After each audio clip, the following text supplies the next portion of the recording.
नमस्कार सभी को। आज के सेशन में आप सभी का स्वागत है। और जो टॉपिक चल रहा है वो है अश्विन पे ऑनलाइन करना, अश्विन का भुगतान कब होगा। जैसा कि जानकारी मिली है कि आशा का अक्टूबर नवंबर का भुगतान नहीं हुआ है अभी तक, लेकिन अश्विन पे उसका दावा पूर्ण रूपेण हो चुका है, लेकिन भुगतान अभी नहीं हुआ है। तो इसी वजह से ये जो अभी 15 दिनों का जो शेड्यूल जारी किया गया है स्टेट के द्वारा कि 1 से लेकर 15 दिसंबर तक का भी ऑनलाइन कर लेना है, तो इसका मेन मकसद यही है कि इन 15 दिनों यानी कि दिसंबर में 15 तारीख तक का जो कार्य का भुगतान है वो अक्टूबर नवंबर के साथ एक साथ भुगतान हो जाए।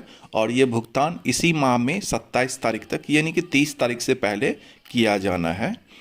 तो एक तरह से जब बजट प्राप्त हो जाता है किसी भी हेड में, तो उसको खर्च करने की भी जिम्मेदारी जो है वो राज्य सरकार की होती है, और ज़्यादा से ज़्यादा उस हेड में खर्च हो, इसी के लिए ये जो नया टाइमलाइन जारी किया गया है कि 2 महीने का तो भुगतान करना ही है।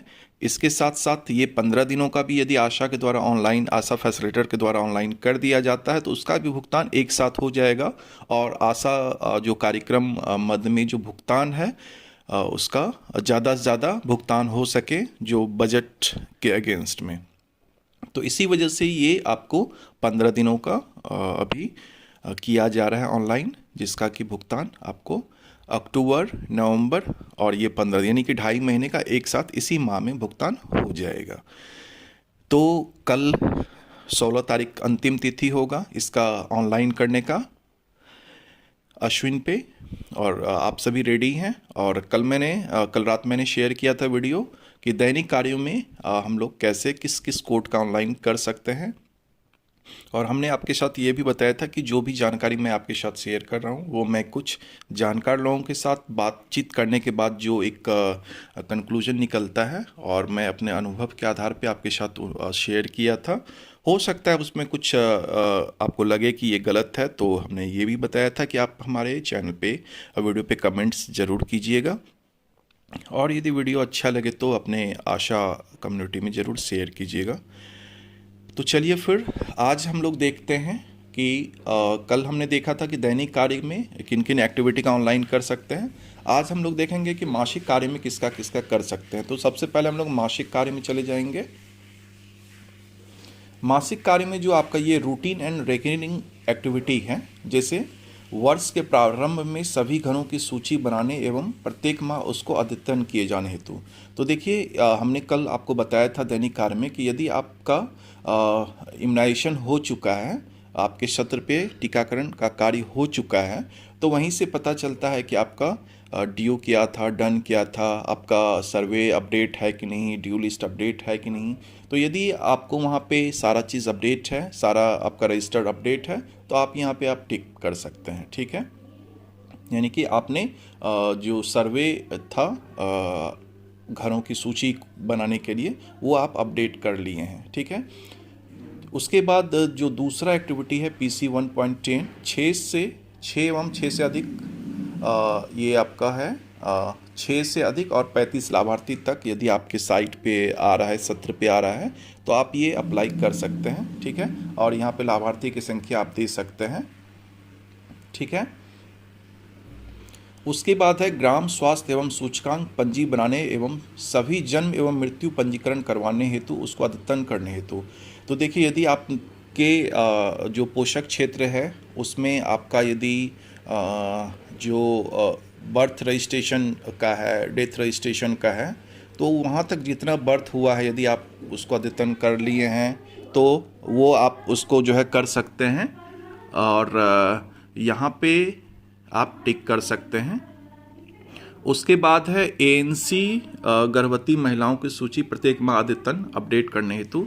तो चूँकि आपके सत्र पे आपको लग रहा है कि आपके यहाँ सत्र हो चुका है टीकाकरण का, और आपने ANC महिलाओं की सूची को अपडेट कर लिया है, कोई भी महिला छूटी नहीं हुई है सर्वे में। ठीक है, तो आप इसको टिक कर सकते हैं।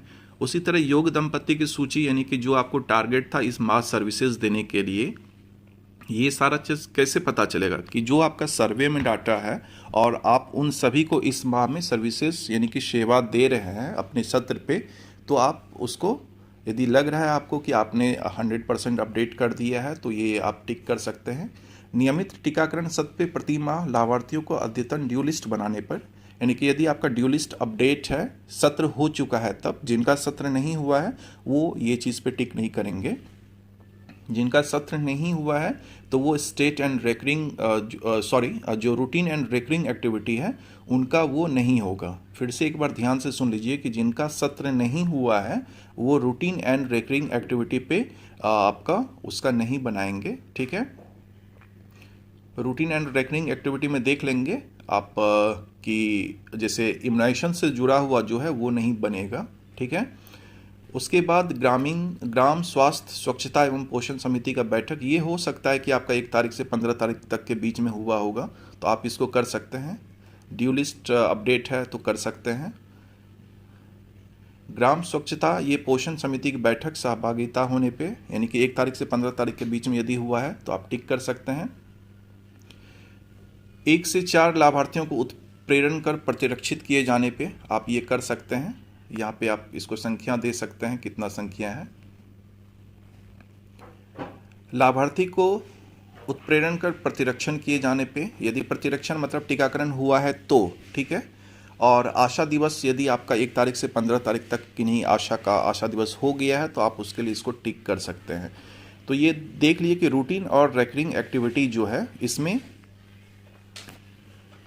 रूटीन और रेकरिंग जो एक्टिविटी है इसमें जो इम्यूनाइजेशन से रिलेटेड है, जिनका सत्र हो चुका है 1 तारीख से 15 तारीख के बीच में, तो वो रूटीन एंड रेकरिंग एक्टिविटी, ये जो रूटीन एंड रेकरिंग एक्टिविटी है मासिक कार्य में, इस पे हम लोग इसका दावा बना सकते हैं, इनकी ऑनलाइन कर सकते हैं। लेकिन जिनका इम्यूनाइजेशन नहीं हुआ है तो वो इम्यूनाइजेशन वाला पार्ट को छोड़ दीजिएगा। लेकिन यदि आपके यहाँ ग्रामीण स्वच्छता पोषण समिति का बैठक हुआ है तो आप टिक कर सकते हैं। आशा दिवस यदि हुआ है तो कर सकते हैं, ठीक है। और जो स्टेट कंट्रीब्यूशन का है, जो राज्य राशि बनती है, तो इसको हम लोग अभी छोड़ देंगे। इसको हम लोग क्या करेंगे, जो मंथ के लास्ट में हम लोग बनाएंगे उसमें हम लोग इसको करेंगे, ठीक है। सॉरी, यहाँ पे थोड़ा सा इंटरप्ट हो गया है और नेट की वजह से। तो यहाँ पे हम ये कहना चाह रहे थे कि रूटीन और रेकरिंग एक्टिविटी में जिनका इम्यूनाइजेशन हो चुका है तो इम्यूनाइजेशन से जुड़े हुए जो भी इंडिकेटर, जो भी एक्टिविटी है, उसका हम लोग क्या करेंगे, ऑनलाइन कर देंगे। लेकिन जिसका यदि नहीं हुआ है सत्र इम्यूनाइजेशन का, उसका हम लोग क्या करेंगे, छोड़ देंगे, ठीक है। लेकिन कुछ कुछ चीज़ है, जैसे आशा दिवस रूटीन और रेकरिंग में हो सकता है कि नहीं आशा का हुआ होगा, तो वो हम लोग कर देंगे ऑनलाइन। ग्रामीण स्वच्छता एवं पोषण समिति का बैठक यदि हुआ 1 तारीख से 15 तारीख के बीच में, तो हम लोग इसको कर देंगे। स्टेट कंट्रीब्यूशन में जो मेरा अनुभव कह रहा है वो हम लोग क्या करेंगे कि इसको अभी छोड़ देंगे। स्टेट कंट्रीब्यूशन यानी कि राज्य राशि को हम लोग क्या करेंगे, मंथ के लास्ट में बनाएंगे, ठीक है। वो ज़्यादा सही होगा, क्योंकि किसी भी तरह का जो है पत्र नहीं आया हुआ है इसके लिए कि कौन सा एक्टिविटी करना है, कौन सा नहीं करना है। तो ये एक अनुभव के आधार पे ही मैं आपके साथ शेयर कर रहा हूँ कि दैनिक कार्य में आप कर लीजिए जो जो आपका एक्टिविटी पूर्ण हुआ है। मासिक कार्य में आप रूटीन और रेकरिंग में यदि इम्यूनाइजेशन हो चुका है तो उसको कर लीजिए। स्टेट कंट्रीब्यूशन आपका अभी छोड़ दीजिए, यानी कि राज्य राशि अभी छोड़ दीजिए, वो मंथ के लास्ट में आप कीजिएगा। तो अभी तक के लिए इतना ही रखते हैं। आप ध्यान से वीडियो को देखिए, समझिए। यदि कोई तरह का क्वेश्चन हो तो आप कमेंट्स कीजिए, और ज़्यादा जानकारी चाह रहे हैं तो मेरे टेलीग्राम चैनल आर्टिस्टिक केशव से जुड़िए। वहाँ पे हो सकता है मैं आपको ज़्यादा हेल्प कर पाऊँ। और कुछ यदि आपको लग रहा है कि और कुछ इसमें ऐड करने की ज़रूरत है तो कमेंट्स ज़रूर कीजिएगा। और वीडियो अच्छा लगे तो लाइक, शेयर, सब्सक्राइब करना नहीं भूलिएगा। तो चलिए फिर मिलते हैं अगले वीडियो में, तब तक के लिए धन्यवाद।